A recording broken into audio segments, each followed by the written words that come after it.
I just got the feeling when you were talking, saying you have been crying a lot, that the crying is saving your life.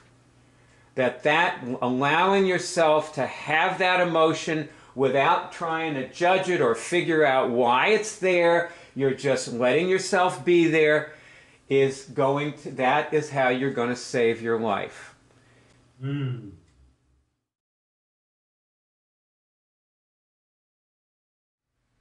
I have higher spirits. I'm very much a person that's alive, and I'm going through a very sad period in my life. Right.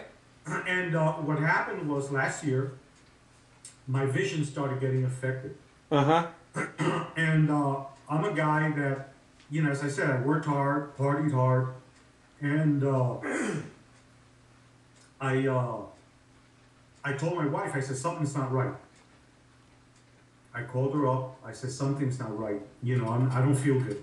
And of course, I go to gym, I work out, all that stuff, but I still wasn't. And I said, I need you by my side. And because until I get a handle on whatever's going on. And at which she just laughed and she just said that, no, she's not going to take care of an old man. And that was the end of that. That really freaked me out. I didn't get it. Anyway, so I ended up going to an emergency room in some hellhole hospital up here in the Bronx.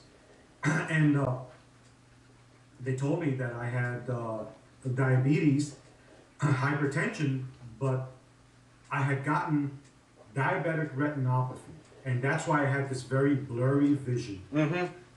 And but I saw everybody there in that emergency room, and I saw that, and I said, this is not me. I mean, these are people that obviously they had suffered a long time, but were not willing to change their lifestyle. They were sucking on lollipops, ice cream cones. It's a disaster. Right. I mean, inner city hospitals.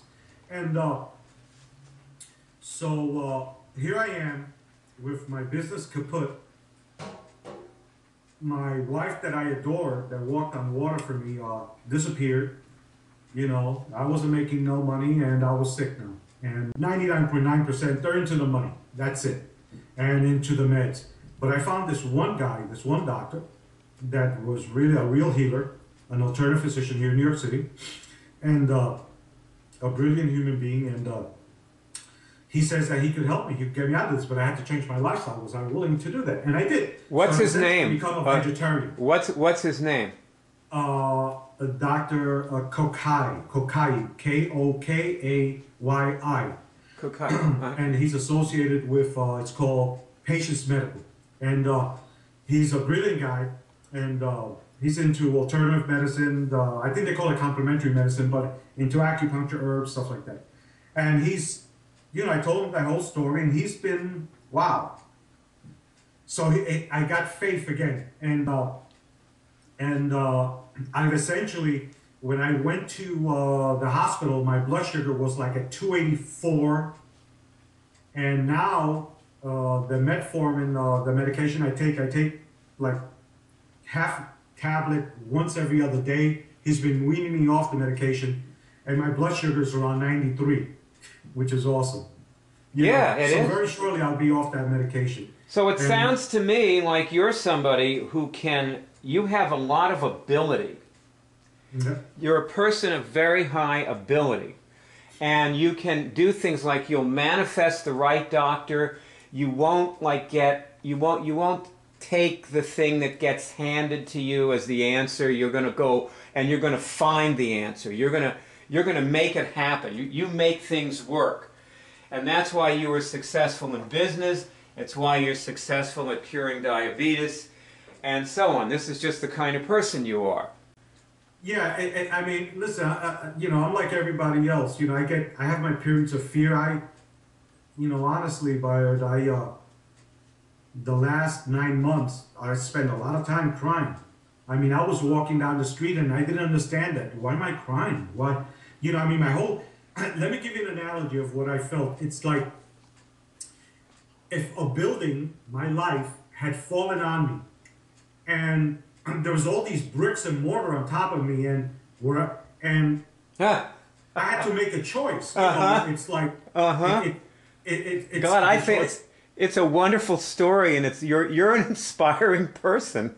I mean, and let me tell you, there's wow. still brick and mortar on me, but I see a light now, Uh-huh. and I can at least breathe. Yeah. And so I have my times of fear. I was talking to a very good friend of mine, Stacy, that I've known for 23 years. Here, I'll just tell you very briefly. She used to be, before I was a real estate broker, I was an equity trader at Lehman Brothers for about 16 years, and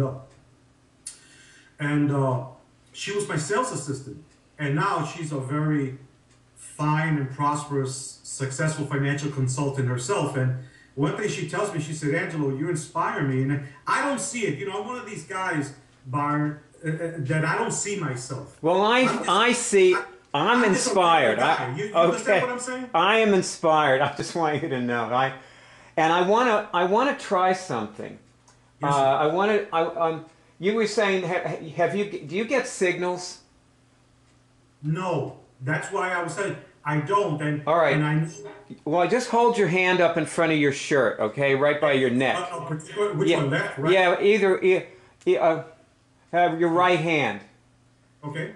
So use your right, and I want you to look for a signal coming through one of your fingers and ask this question: is crying good for me? Is crying good for me? And see if you get any kind of a signal that it is. Is crying good for me?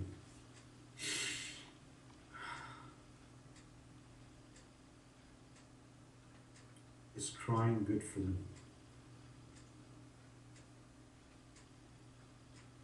So no signal comes? No. So there's no pulsing, movement, twitching, anything in any other part of your body? I don't feel no twitching. The only thing I do feel a sensation on my pinky. Okay. All right. Well, let's just say that you got a signal there. Okay, you can put your hand down. You know, when you were talking about, you were telling that story, and I just got the feeling when you were talking, saying you have been crying a lot, that the crying is saving your life. That allowing yourself to have that emotion without trying to judge it or figure out why it's there, you're just letting yourself be there, that is how you're going to save your life. Wow.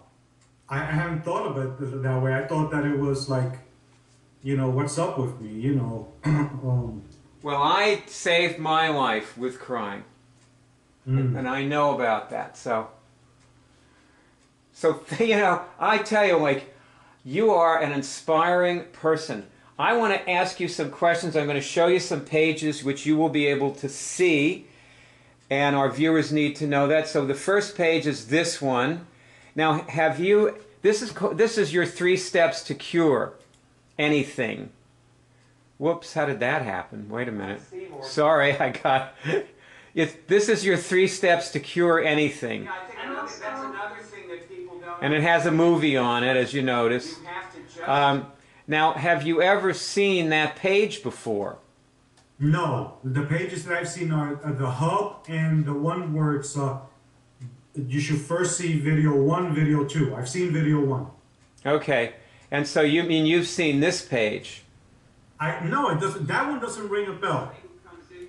Well, this is that one, yes. That one, yes. This one, yes. This is the one with video 1, which is right there. Now, you know, lesson 1 is actually what it's called, is all of these lessons going down this page. You see, on the left-hand column are all the segments of lesson 1. Have you seen all of those? No, I have not. Okay. Well, I'm going to tell you what. We're going to meet again like next week. Your first step is to watch all the segments of lesson 1, plus, you know the signal you just got?